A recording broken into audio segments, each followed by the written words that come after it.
Hello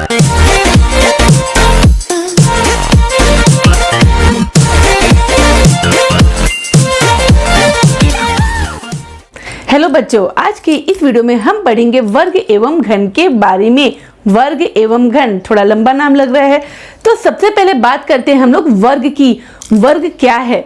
तो जैसा कि छोटी कक्षा से ही हम पढ़ते आ रहे हैं, मेरे ख्याल से तीसरी चौथी से, कि वर्ग एक ऐसी आकृति को कहा जाता है जिसकी लंबाई और चौड़ाई दोनों एक समान होती है। और वर्ग का क्षेत्रफल भी हम निकालना जानते हैं, जो कि होता है वर्ग का क्षेत्रफल बराबर भुजा गुणित भुजा। तो ठीक इसी आधार पे हम वर्ग की अवधारणा को समझने वाले हैं। तो आप जैसा देख सकते हैं कि यहाँ स्क्रीन पर एक वर्ग दिया हुआ है। मान लो कि इसकी जो लंबाई और चौड़ाई दोनों कितनी है, एक एक इकाई है, तो इसका क्षेत्रफल कितना हो जाएगा? क्षेत्रफल हो जाएगा 1 गुना 1 यानी 1 वर्ग इकाई। अब अगर आपको इसी प्रकार के 4 वर्ग और दे दिए जाए और आपसे कहा जाए कि इसे वर्ग के रूप में व्यवस्थित कीजिए, तो आप उसे कैसे व्यवस्थित करेंगे? कुछ इसी तरह व्यवस्थित करेंगे ना। तो अगर अब आपको इसका क्षेत्रफल निकालने बोला जाए, तो पहले आप देखिए इसकी लंबाई कितनी है और चौड़ाई कितनी है। आप देख सकते हैं इसकी लंबाई 2 इकाई हो जाएगी और चौड़ाई 2 इकाई। तो इसका क्षेत्रफल कितना हो जाएगा? इसका क्षेत्रफल हो जाएगा 2 गुना 2 यानी 4 वर्ग इकाई। अब अगर आपको इसी तरह के 9 वर्ग दे दिए जाए और कहा जाए कि अब इसे वर्ग के रूप में व्यवस्थित कीजिए, तो आप इसे कुछ इस तरह व्यवस्थित करेंगे। तो अब ये जो आकृति आई है, आप देख सकते हैं इसकी जो लंबाई है वो 3 और चौड़ाई भी कितनी है? 3। और इसका क्षेत्रफल कितना हो जाएगा? 3 गुना 3 यानी कि 9 वर्ग इकाई। तो वर्ग हम लोग पहले से ही ये हमारा सुना हुआ, देखा हुआ और समझा हुआ एक अवधारणा है। तो ये जो 1 का वर्ग है, यानी 1 का जो हमने क्षेत्रफल निकाला, हमने कैसे निकाला? 1 का 2 बार गुणा किया, तो 1 गुना 1 कितना मिला? 1। 2 का 2 बार गुणा किया तो 2 गुना 2 यानी 4। तो इसे हम जब किसी भी संख्या का 2 बार गुणा करते हैं तो हम उसे कहते हैं वर्ग। यानी 2 का 2 बार गुणा किए तो 4 मिला, यानी हम कहेंगे कि 2 का वर्ग कितना होता है? 4 होता है। 3 का 2 बार गुणा करोगे तो 3 गुना 3 ये कितना हो गया? 9, यानी 3 का वर्ग 9 हुआ। ठीक इसी प्रकार अब आपसे कोई कहे कि 4 का वर्ग ज्ञात करो, तो 4 का वर्ग यानी 4 का 2 बार गुना, 4 गुना 4 यानी कितना हो गया? 16। 5 का वर्ग यानी 5 गुना 5 यानी 25। 6 का वर्ग यानी 6 गुना 6 बराबर 36। 7 का वर्ग यानी 7 गुना 7 यानी 49। 8 का वर्ग यानी 8 गुना 8 यानी 64। 9 का वर्ग यानी 9 गुना 9 यानी 81। 10 का वर्ग यानी 10 गुना 10 बराबर 100, है ना। तो हमने यहाँ 1 से 10 तक की संख्या का वर्ग निकाल लिया। अब ठीक इसी प्रकार हम 11 से 20 तक की भी संख्याओं का वर्ग निकाल सकते हैं, बिल्कुल निकाल सकते हैं। 11 का वर्ग 121, 12 का वर्ग 12 गुना 12 यानी 144, 13 का वर्ग 169, 14 का वर्ग 196, 15 का वर्ग 225, 16 का वर्ग 256, 17 का वर्ग 289, 18 का वर्ग 324, 19 का वर्ग 361 और 20 का वर्ग 400। ये 1 से 20 तक की संख्याओं का वर्ग सभी को कंठस्थ याद होना ही चाहिए। अब ये इतना 1 से 20 तक की संख्याओं का वर्ग बताने के पीछे हमारा क्या मकसद है? तो हम यहाँ देख सकते हैं कि ये जो 1 से 20 तक की संख्या का हमने वर्ग निकाला है, इसके पैटर्न पर ध्यान दीजिए। हम यहाँ पे देखते हैं कि जहाँ पे हमने इनका वर्ग निकाला है, 1 का वर्ग 1, 2 का वर्ग 4, 3 का वर्ग आ गया 9, है ना, 4 का वर्ग 16, तो इनके इकाई के अंक पर ध्यान दीजिए। और ठीक इसी प्रकार 11 का वर्ग कितना हुआ? 121, 12 का वर्ग कितना हुआ? 144, 13 का वर्ग कितना हुआ? 169, 14 का वर्ग कितना हुआ? 196 और 15 का वर्ग कितना हुआ? 225। तो आप ये देख सकते हैं कि जो भी वर्ग है ना, जो भी हम वर्ग ज्ञात करते हैं किसी भी संख्या का, तो उसके इकाई का अंक होता है 1, 4, 9, 6 और 5। तो इकाई के अंक के आधार पे हम क्या ये निष्कर्ष निकाल सकते हैं कि जो भी संख्या पूर्ण वर्ग होती है। अब ये पूर्ण वर्ग क्या है? तो जैसे मैंने आपको बताया था कि 1 का वर्ग 1 हुआ, 2 का वर्ग 4, हमने आपको वर्ग दिए थे कुछ और आपको उसे अरेंज करने बोला था, तो वो हो गई थी वर्ग संख्याएं। आपने 9 को वर्ग के रूप में व्यवस्थित कर दिया, आपको 4 वर्ग दिए गए, उसको भी आप वर्ग के रूप में जमा सकते हो। लेकिन अगर आपको 7 वर्ग दिए जाए, है ना, 7 ऐसे अलग अलग वर्ग दिए जाए, ब्लॉक्स दिए जाए, तो क्या आप उसे वर्ग के रूप में अरेंज कर पाएंगे? अगर आपको 11 इस तरह के ब्लॉक्स दे दिए जाए तो क्या आप उसे वर्ग के रूप में व्यवस्थित कर पाएंगे? नहीं कर पाएंगे। यानी कि जो 7 है, 11 है, ये संख्याएं पूर्ण वर्ग नहीं है। पूर्ण वर्ग में कौन सी संख्याएं आती है? पूर्ण वर्ग में आती है 1, 4, 9, 16, 25 और ये जो भी मैंने बोर्ड पे लिखा है और इसी तरह आगे भी। तो यहाँ से 2 स्मरणीय तथ्य आपके सामने आते हैं। पहला, कोई भी संख्या पूर्ण वर्ग कब होती है? जब उसके इकाई का अंक 1, 4, 9, 6, 5 या 0 होता है, तभी वो पूर्ण वर्ग होगी, अन्यथा नहीं। और 0 भी एक बार नहीं आना चाहिए। आप देख सकते हैं, देखिए 10 के वर्ग में 100, 10 का वर्ग 100 आया, यानी वहां पे 2 शून्य हैं। 20 का वर्ग 400 आया, उसमें भी 2 शून्य है ना, शून्य 2 बार होना चाहिए, 2 बार 4 बार है ना, ऐसे सम बार आना चाहिए, एक बार नहीं आना चाहिए। तो जिस संख्या के इकाई का अंक 1, 4, 9, 6, 5 और सम बार में 0 हो, वो संख्या पूर्ण वर्ग होती है। और दूसरा स्मरणीय तथ्य ये है कि जो सम संख्या होती है उसका जो वर्ग है वो सम संख्या होती है, और जो विषम संख्या है उसका वर्ग विषम संख्या होती है। जैसे कि देखो 4 एक सम संख्या है तो उसका वर्ग 16, वो भी एक सम संख्या हो गई। 6 एक सम संख्या है तो 6 का वर्ग 36, वो भी एक सम संख्या हो गई। अब 3 एक विषम संख्या है तो 3 का वर्ग 9, 9 क्या हो गई? एक विषम संख्या। 5 कैसी है? विषम संख्या, तो विषम संख्या का वर्ग क्या हो गया? 25, वो भी क्या हो गया? एक विषम संख्या हो गया। तो मेरे ख्याल से बच्चों अब आप लोग कुछ वर्ग की अवधारणा को समझ गए होंगे। तो अब ये तो हो गई वर्ग की अवधारणा, वर्ग होता क्या है। अब जानते हैं वर्ग के बारे में कुछ मजेदार तथ्य। मजेदार तथ्य ये है कि 3 का वर्ग क्या होता है? 9। 4 का वर्ग क्या होता है? 16। अब 16 में से 9 को घटा दो, कितना आ गया? 7 आ गया। अब 3 और 4 को जोड़ दो, कितना मिला? 7। तो 3 का वर्ग 4 का वर्ग है ना, उसको जब हमने अंतर निकाला तो कितना आया हमारा? 7 आया। और जब 3 और 4 को हम जोड़ते हैं तो कितना आया? 7 आया। ठीक इसी प्रकार अब 8 का वर्ग कितना होगा? 64। 9 का वर्ग कितना हुआ? 81। अब 64 और 81 का अंतर, यानी 81 में से अब 64 को घटा दो। 81 में से 64 घटाते हो तो आपको कितना मिलता है? 17 मिलता है। अब 8 और 9 को जोड़ लो, कितना मिला? 17। है ना मजेदार तथ्य। एक और मजेदार तथ्य देख लेते हैं। 3 का वर्ग क्या होता है? 9। 4 का वर्ग 16। 9 और 16 को जोड़े हमें कितना मिला? 25। और ये 25 किसका वर्ग है? 5 का वर्ग है। 6 का वर्ग कितना हुआ? 36। 8 का वर्ग कितना हुआ? 64। 36 और 64 को जोड़ते हैं तो कितना मिला? 100। और 100 किसका वर्ग था? 100 किसका वर्ग था? 100 10 का वर्ग था।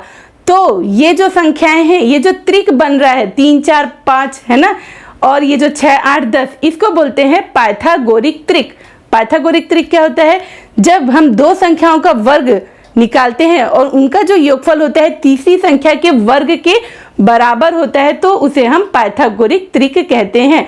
अब हम आते हैं अपने टॉपिक की ओर, जो कि है क्रियाकलाप 1। हम क्या करेंगे? कोई भी अध्याय गतिविधि के माध्यम से हल करने जा रहे हैं। तो पहले हम करेंगे क्रियाकलाप 1 को हल, और उसके बाद आज के इस वीडियो में हम प्रश्नावली 1 को पूर्ण हल करने वाले हैं। और आपको मैं एक क्वेश्चन दे रही हूं और आपको बताना है कि ये एक पाइथागोरियन त्रिक है कि नहीं, जिसका आंसर आपको कमेंट सेक्शन में देना है। तो संख्या नोट कर लीजिए। तो सवाल है हमारा 5, 12 और 13। आपको बताना है कि ये एक पाइथागोरिक त्रिक है कि नहीं है। तो बच्चों अब हम शुरुआत करते हैं क्रियाकलाप 1 से। क्रियाकलाप 1 है, नीचे दी गई सारणी में संख्याओं के अभाज्य गुणनखंड ज्ञात कर रिक्त स्थानों की पूर्ति कीजिए। अभाज्य गुणनखंड, ये मैंने आपको पहले की क्लास में भी बताया है कि अभाज्य गुणनखंड क्या होता है, पर यहाँ पर एक बार मैं फिर से बता देती हूँ। जैसे कि 16, हमारा जो पहला संख्या दिया हुआ है 16, अब इसका अभाज्य गुणनखंड ज्ञात करना है तो हम क्या करेंगे? ये 16 को ऐसा लेंगे। अब इसको, ये सबसे छोटी संख्या जिसे भी विभाजित हो सकती है वो क्या है? 2। तो हम इसे 2 से भाग देंगे। 2 को 16 से भाग देने पे हमें 8 मिलता है, तो यहाँ हम लिखेंगे 8। 2 अट्ठे 16। फिर से ये 2 से विभाजित होगा तो 2 चौक 8। फिर ये 2 से विभाजित होगा, 2 दूनी 4। फिर से ये 2 से विभाजित होगा, 2 एकम 2। तो 16 को हम क्या लिख सकते हैं? 2 गुणा 2 गुणा 2 गुणा 2, ऐसा हम लिख सकते हैं 16 को। तो इसी तरह हम 16 को यहाँ पे लिखेंगे 2 गुणा 2 गुणा 2 गुणा 2। ये हो गया 16 का अभाज्य गुणनखंड। अब हमें ज्ञात करना है 23 का अभाज्य गुणनखंड। तो 23 किसके पहाड़े में आता है? यह एक अभाज्य संख्या है। अभाज्य संख्या वो संख्या होती है जो या तो 1 से विभाजित होती है या स्वयं से विभाजित होती है और किसी से विभाजित नहीं होती है। तो ये देखो 23 को 23 से भाग दोगे तो 1 आएगा, यानी इसका जो गुणनखंड है अभाज्य गुणनखंड ये क्या होगा? 1 गुणा 23। अब 36 का अभाज्य गुणनखंड ज्ञात करते हैं। 2 से भाग देते हैं। 2 एकम 2, 1 2 अट्ठे 16, 2 नियम 18, 3 तिया 9, 3 एकम 3। तो 36 को हम क्या लिखेंगे? 2 गुणा 2 गुणा 3 गुणा 3 लिखेंगे। 2 गुणा 2 गुणा 3 गुणा 3। तो अभाज्य गुणनखंड की संकल्पना को आप समझ गए होंगे, है ना। तो अब हम क्या करेंगे, इसे यहाँ से हम हटा देते हैं। अब यहाँ पे आपसे पूछा गया है कि क्या सभी समान अभाज्य गुणनखंड के जोड़े बन रहे हैं? अभाज्य गुणनखंड के समान अभाज्य गुणनखंड, यानी यहाँ पे देख सकते हो ये जो 2 है ना, मैं इसको अलग से बता देती हूँ। जैसे कि यहाँ पे ये 2 है, 2 का जोड़ा बना, यहाँ पे भी इस 2 का जोड़ा बना। देखिए इन दोनों का जोड़ा बन रहा है, तो यहाँ पे लिखेंगे हाँ जोड़े बन रहे हैं, जोड़े बन रहे हैं। और चूंकि यहाँ पे जोड़े बन रहे हैं अतः यह एक पूर्ण वर्ग है। तो यहाँ लिख दोगे पूर्ण वर्ग है या नहीं पूछ रहा है तो आप लिख दोगे पूर्ण वर्ग है। यानी हमें अभाज्य गुणनखंड ज्ञात करना है और उसे पता लगाना है कि ये एक पूर्ण वर्ग है अथवा नहीं है। 23 में आपको किसी का जोड़ा बनता हुआ दिख रहा है क्या? दिख रहा है यहाँ 1 या 23 किसी का जोड़ा बन रहा है? नहीं। तो आप यहाँ पे नहीं भी लिख सकते हो, है ना। यहाँ पे मैं ब्लू से लिख रही हूँ, नहीं, जोड़ा नहीं बन रहा है। तो यह एक पूर्ण वर्ग है अथवा नहीं, तो आप लिख दोगे पूर्ण वर्ग नहीं है। अब हम आते हैं 36 पे। तो आप देख सकते हैं 36 में ये 2 का भी जोड़ा बन रहा है और 3 का भी जोड़ा बन रहा है। 2 का भी जोड़ा बन रहा है, 3 का भी जोड़ा बन रहा है। तो हम यहाँ लिख देंगे हाँ। क्या सभी समान अभाज्य गुणनखंड के जोड़े बन रहे हैं? तो आप लिखोगे यहाँ पे हाँ। और चूंकि यहाँ पे इनका जोड़ा बन रहा है, 2 का भी जोड़ा बन गया, 3 का भी जोड़ा बन गया, तो ये पूर्ण वर्ग है। तो आप लिखोगे हाँ यह पूर्ण वर्ग है, ऐसा करके लिखना है। अब आती है बारी 48 की। तो फिर अब 48 का अभाज्य गुणनखंड मैं बता रही हूँ। 2 से भाग दो, तो 2 दूनी 4, 2 चौक 8। फिर 2 से भाग देंगे, 2 एकम 2, 2 दूनी 4। फिर 2 से भाग देंगे, 2 छक्के 12, 2 तिया 6, 3 एकम 3। तो आप इसे क्या लिखोगे? 2 गुणा 2 गुणा 2 गुणा 2 गुणा 3, यानी जो 2 है वो 4 बार आ रहा है और 3 1 बार आ रहा है। तो आप इसे लिखोगे 2 गुणा 2 गुणा 2 गुणा 2 गुणा 3। अब हम इसके जोड़े बना लेते हैं। जोड़े बनाते हैं तो हम देखते हैं इसका जोड़ा बन गया, इसका भी जोड़ा बन गया। इसका जोड़ा बना क्या? नहीं बना, बेचारा अकेला रह गया। तो यहाँ पे सभी समान अभाज्य गुणनखंड के जोड़े नहीं बन रहे हैं। तो यहाँ आप क्या लिख दोगे?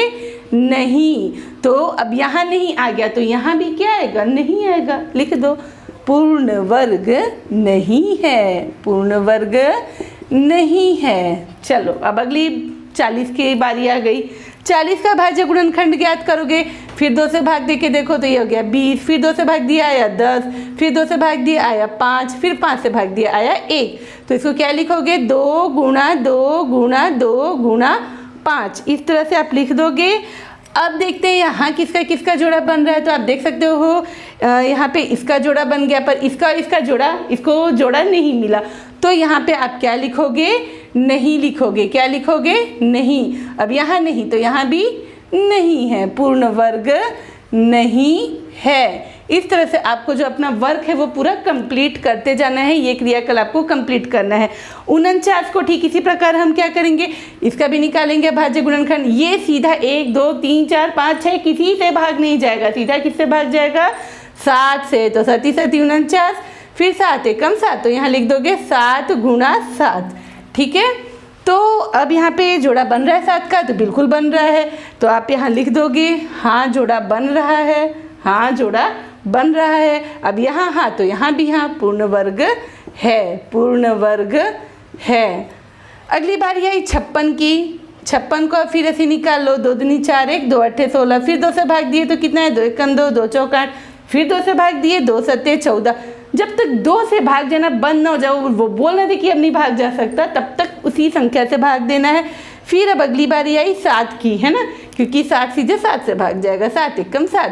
तो इसको हम लिखेंगे 2 गुणा 2 गुणा 2 गुणा 7। तो देखो यहाँ पे इसका जोड़ा बना, पर इन बेचारों का जोड़ा नहीं बना। तो यहाँ पे आप लिख देंगे नहीं। क्या लिखेंगे आप यहाँ पे?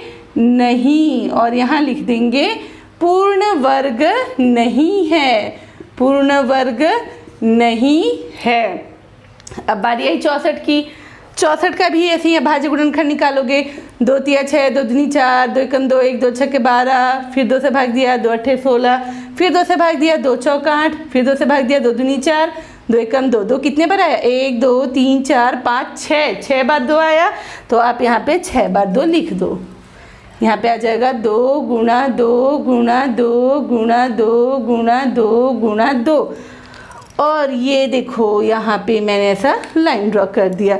तो यहाँ पे क्या आएगा? जोड़ा बना सभी का? बन गया। तो लिख दो यहाँ पे हाँ, और यहाँ लिख दो पूर्ण वर्ग है, पूर्ण वर्ग है। तो बच्चों इसी तरह हमने कुछ सीखते हुए सिखाते हुए क्रियाकलाप 1 को कंप्लीट कर लिया है। और अब हम बढ़ते हैं प्रश्नावली 1 की तरफ और देखते हैं वहाँ का प्रश्न क्रमांक 1। क्रमांक 1 है, निम्न संख्याओं के गुणनखंड के जोड़े बनाकर बताइए कि ये संख्या पूर्ण वर्ग है अथवा नहीं। तो इसमें जो पहला सवाल है आपका 164।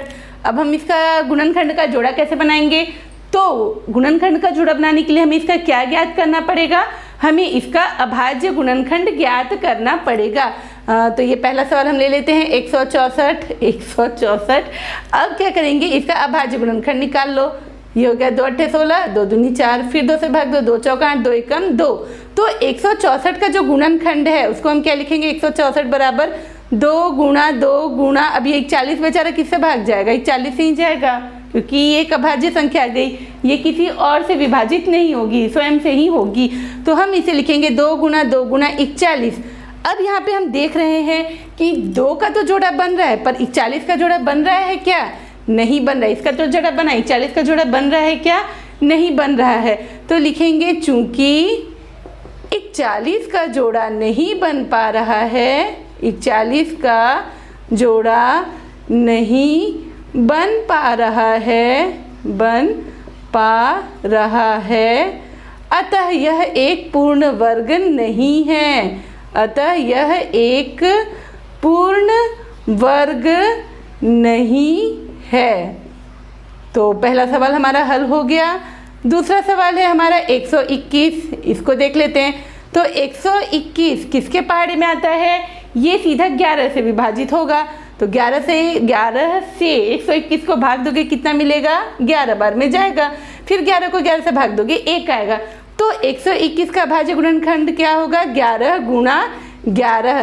तो अब आप यहाँ पे क्या लिखोगे? चूंकि 11 का जोड़ा बन पा रहा है, यानी 121 के अभाज्य गुणनखंड में 11 का जोड़ा बन पा रहा है, अतः यह एक पूर्ण वर्ग है। लिखोगे यहाँ 11 का जोड़ा बन रहा है, अतः यह एक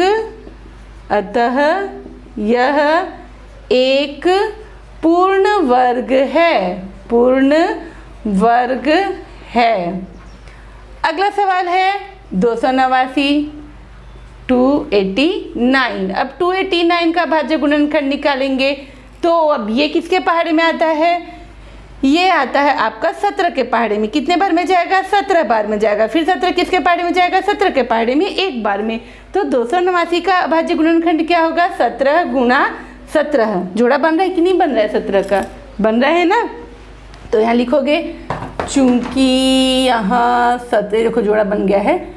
चूंकि यहाँ 17 का जोड़ा बन पा रहा है, 17 का जोड़ा बन पा रहा है, अतः यह एक पूर्ण वर्ग है, अतः यह एक पूर्ण वर्ग है। ये भी सवाल बन गया। अब चौथा प्रश्न है, इसका चौथा सवाल है 729। तो इसको भी हल कर लेते हैं। चौथा 729। तो 729 किसके पहाड़े में आता है? तो 2 के पहाड़े में तो नहीं आता। फिर 3 से भाग देंगे तो 3 दूनी 6, 1 3 चौक 12, 3 तिया 9, फिर 3 से भाग देंगे 3 अठे 24, 3 एकम 3, फिर 3 दूनी 6, 2 3 सत्ते 21, फिर 3 से देंगे 3 नियम 27, 3 तिया 9, 3 एकम 3। तो 729 का जब आप अभाज्य गुणनखंड निकालोगे तो इतनी संख्याएं, कितने बार में 3 आ रहा है? 6 बार आ रहा है। लिखो 3 गुणा 3 गुणा 3 गुणा 3 गुणा 3 गुणा 3, 6 बार 3 लिख दिया हमने। अब देखते हैं इनके जोड़े बन रहे हैं कि नहीं बन रहे। बन गए तो मेहनत तो भाई आपका ठीक है। अब ये 3 का यहाँ पे जोड़ा बन गया, 3 का भी जोड़ा बन गया, 3 का भी जोड़ा बन गया।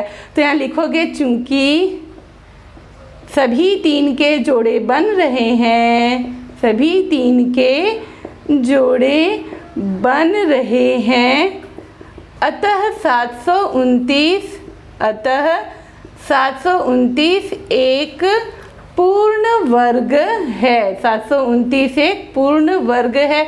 अब 5वां सवाल 1100, बना लोगे इसे? लो बना के देखो पूर्ण वर्ग है या नहीं। इसका भाज्य गुणनखंड आपको ज्ञात करना है ना। जो लोग इनको सीख गए हैं बना पाना, वो वीडियो को पॉज करके इसको बनाओगे, और जो बच्चे नहीं सीखे हैं वो वीडियो को प्ले कर लेना, देख लेना, है ना। लेकिन प्रैक्टिस जरूरी है, आपको भी सवाल हल करते आना चाहिए। गणित कुछ नहीं, गणित एक अभ्यास है। गणित क्या है? एक अभ्यास है। अब जितना अभ्यास करोगे उतने आप गणित में प्रवीण होते जाओगे, है ना। तो चलो 1100 का भी निकाल लेते हैं। 1100 का निकालो, ये आएगा 2 के पहाड़े में 2 5 10, 1 2 5 10 और ये 0, फिर 2 से भाग जाएगा, 2 दूनी 4, 1 2 7 14, 1 2 5 10। अब ये जाएगा आपका सीधे 5 के पहाड़े में, 5 25 2 5 25, फिर 5 के पहाड़े में 5 एकम 5 5 एकम 5 और भी सीधे 11 से भाग जाएगा, 11 एकम 11।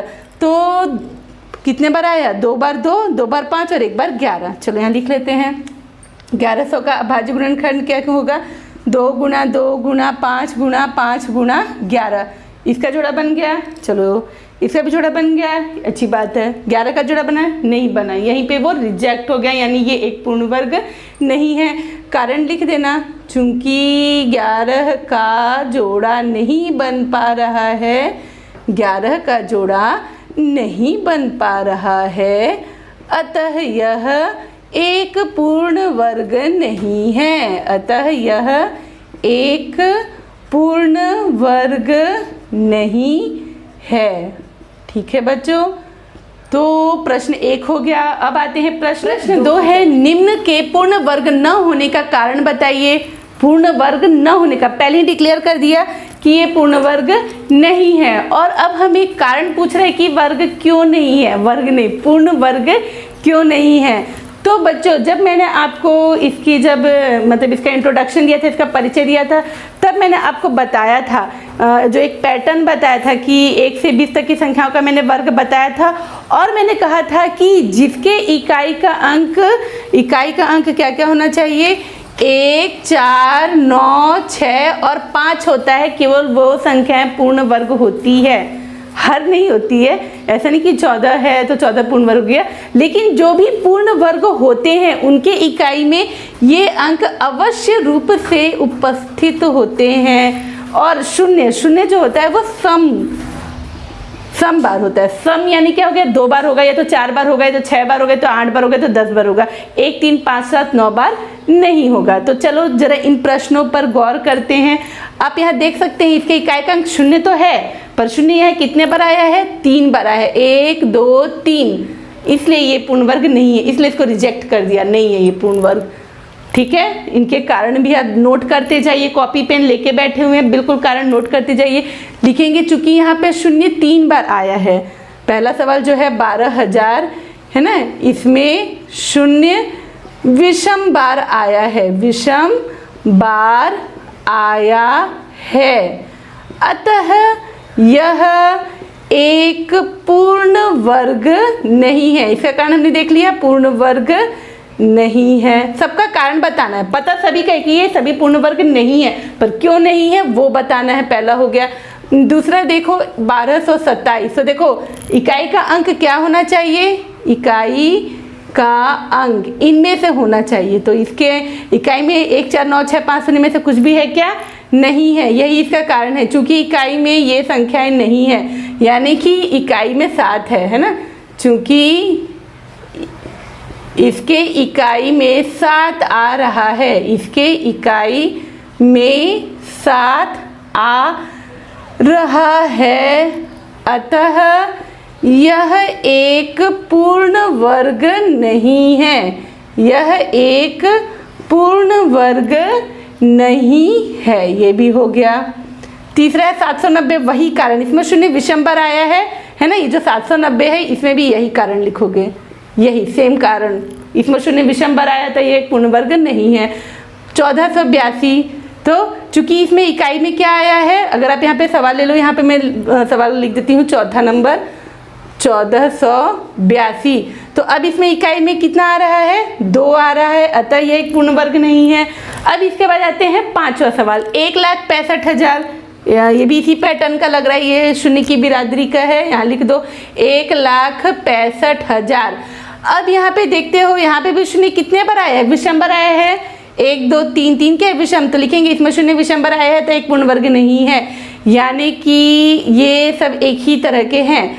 अगला देखो 15,050, ये भी, इसका भी कारण यही डाल दोगे, छठवा यहाँ पे मैं लिख दे रही हूँ, छठवा जो सवाल है 15,050, इसमें भी शून्य क्या है, विषमबर आया है, अतः यह एक पूर्ण वर्ग नहीं है।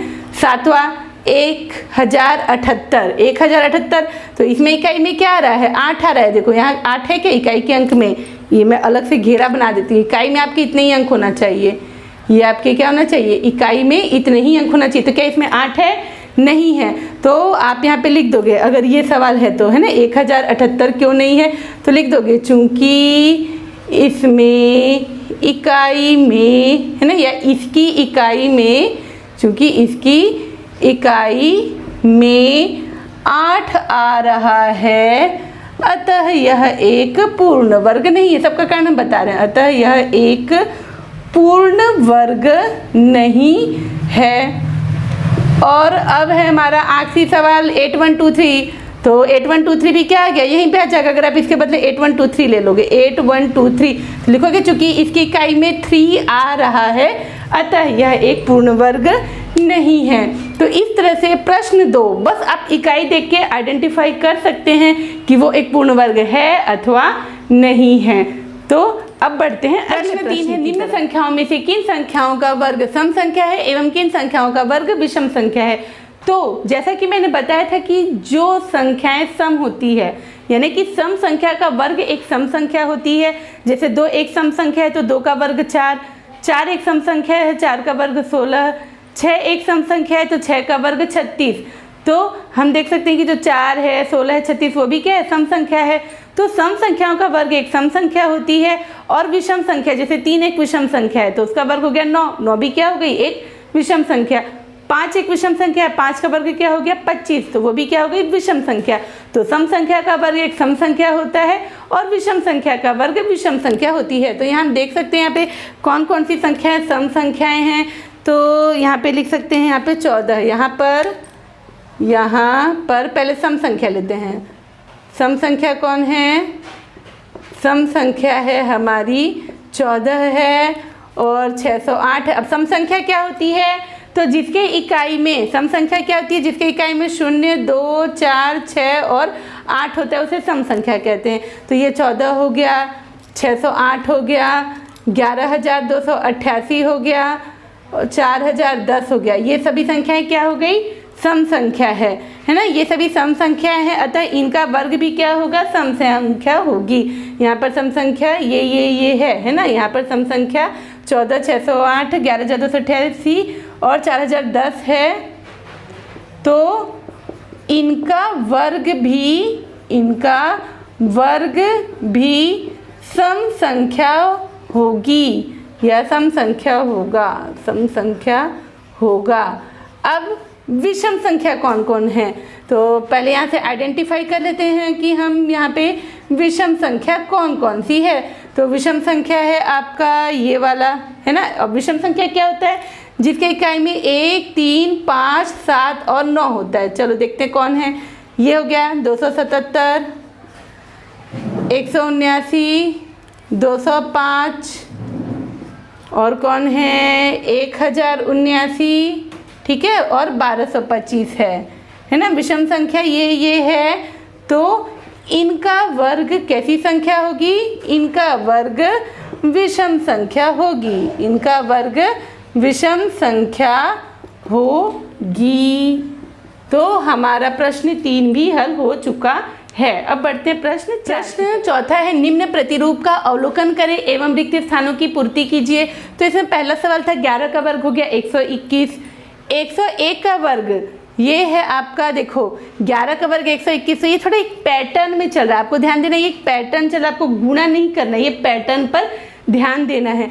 तो देखो 11 का जब हम वर्ग निकालते हैं तो 11 11 है ना, इसका गुणा कर रहे हैं, तो ये आखिरी का एक इधर आ गया, ये एक इधर आ गया, और ये एक और एक को हम लोग जोड़ दिए तो कितना आ गया 2। तो 11 का वर्ग कितना हो गया 121। अब 101 का वर्ग लिखना है तो आप क्या करोगे 101 और 101 2 बार लिख दो, है ना। तो हमें क्या करना है, इन दोनों को, जो बीच में आएगा उसको जोड़ देना है। एक और एक कितना हो गया 2, ये जो आ रहा है यहाँ पे आ गया 1 0 और यहाँ का आ गया 0 1, तो 1 0 2 0 1, यानी यहाँ पे जितने जीरो रहेंगे वहाँ पे बीच में 2 के बीच में उतने जीरो लगा देना है। जैसे कि अब यहाँ पे 2 0 है 2 0 है, तो आप क्या लिखोगे 1 लिख के 2 0 फिर बीच में 2 लिख देना, बीच में 2 लिख देना, फिर 2 0 और 1 आ गया। ऐसा करके देख सकते हैं 1 0 1, फिर एक बार 1 0 1, 2 बार गुणा करना है, वर्ग यानी 2 बार गुणा। तो हम क्या करेंगे, इन दोनों को जोड़ देंगे, 1 और 1 2 हो गया, यहाँ पे से 100 आ गया और यहाँ से 0 0 1 आ गया ये। तो ठीक इसी प्रकार हमें ये और ये कंप्लीट करना है। तो ये हो जाएगा आपका 1, 3 बार 0 है तो 1 2 3, फिर ये 1 का मतलब डबल कर दो, जोड़ दो, 2 हो गया, फिर 3 0 और फिर 1। वैसे यहाँ पे ये कितना हो जाएगा 1, यहाँ पे कितने शून्य है 4, तो 1 2 3 4 0, फिर 1 को डबल कर दो, ये हो गया 2, फिर 4 0 1 2 3 4 और यहाँ पे आ जाएगा 1। तो प्रश्न 4 हमारा हल हो गया। तो आज हमने प्रश्नावली 1 को पूर्णतः हल कर लिया है। इसको आप बार बार बनाकर प्रैक्टिस करते रहिएगा। Please like, share, subscribe and press the bell icon for the latest videos.